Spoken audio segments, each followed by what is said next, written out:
I'll be talking. Hey, what's up? It's Chris and welcome back to the BeliZone. If you're new here, hi, my name is Chris. I'm a licensed professional teacher and a graduate student. Now, if you're like me and you spend a good amount of time here on YouTube, then please do consider subscribing to my channel by hitting that subscribe button over there and then hit that notification bell to get notified whenever I post new content. Alright, so I know it's been a minute since I posted anything, and it's primarily because I felt immobilized by this whole pandemic thing. By the time that this video gets uploaded, it's already been a month since my work and classes have been suspended because of the enhanced community quarantine.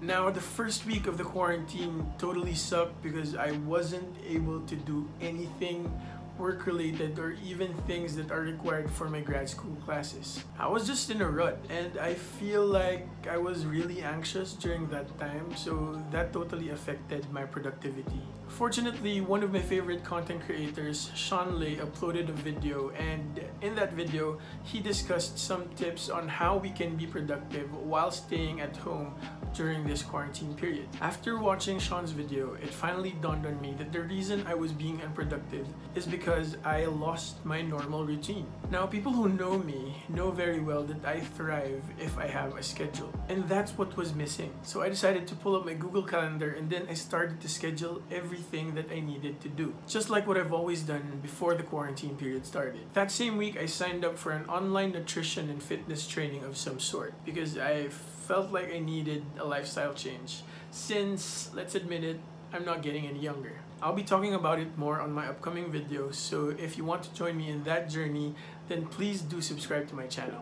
Okay, so that's already a long as what intro, so let me now just share with you guys the current routine that I'm in, which has helped me a lot in being productive during this quarantine period.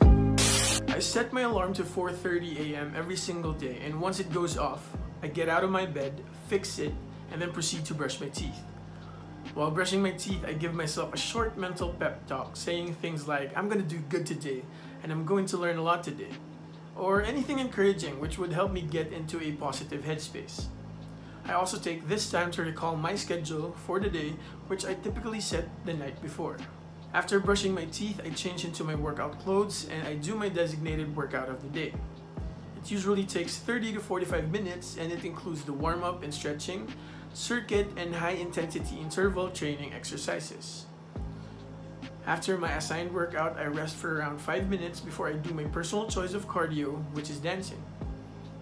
I usually pull up videos on YouTube to learn new choreography or dance to some of the pieces that I already know. After around an hour of dancing, I'd rest for a bit before taking a shower, and then I'd change into my work clothes for the day. Another thing that I picked up from Sean's video is that when you wear your work clothes, you actually get to trick yourself into thinking that you're not stuck at home. It sounds silly, yes, but it definitely worked for me. Now, I don't necessarily wear my uniform as a teacher, but I make sure that I wear something that is not pambahay. Now, I usually finish all of this morning preparation before 6:30, and once the clock strikes 6:30, I begin to work. Richard Yu, another one of my favorite content creators here on YouTube, introduced me to the concept of doing your deep work at this time of the day. Basically, what I do is I start working on my hardest tasks this early on in the day. One great thing about doing this is that it practically gives me more time to do the hard tasks first. And another is that since it's still really early, there will be less distractions so that I can focus more on the things that I need to do. On this particular day, I decided to focus on finishing some backlogs for one of my graduate classes. I try to maximize whatever technology I have, so as you can see, I use my iPad Air as my reference monitor while I use my 9-year-old MacBook Pro for making my paper. Once the clock strikes 8:30 or whenever I get called, I make my way to the dining area to have breakfast with my family. For the past weeks, breakfast has been 2 eggs, some form of meat, and then a lot of water. After breakfast, I head back to my desk and continue on the thing that I've been working on, or if I've already finished it during the first 2 hours, I go ahead and start on my next task. I spend the next 3 hours working, but I make sure that I take 15-minute breaks every 45 minutes so that I won't get saturated. I would then grab lunch consisting of vegetables and some form of protein. I used to be a very quick eater, but lately I've slowed down my eating and it has definitely helped me get full faster, if that makes sense.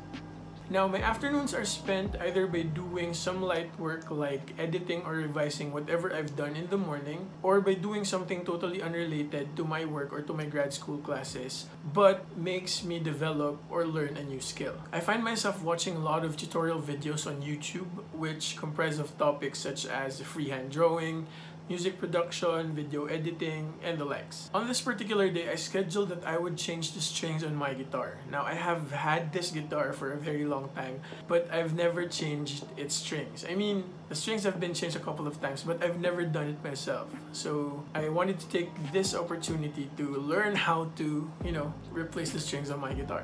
I watched a couple of videos and then proceeded to replace the strings of my guitar. Honestly, it's been a long time since I played and I feel like I've never been good at playing the guitar. So I really wanted to take this time to improve my skills, even just for a bit.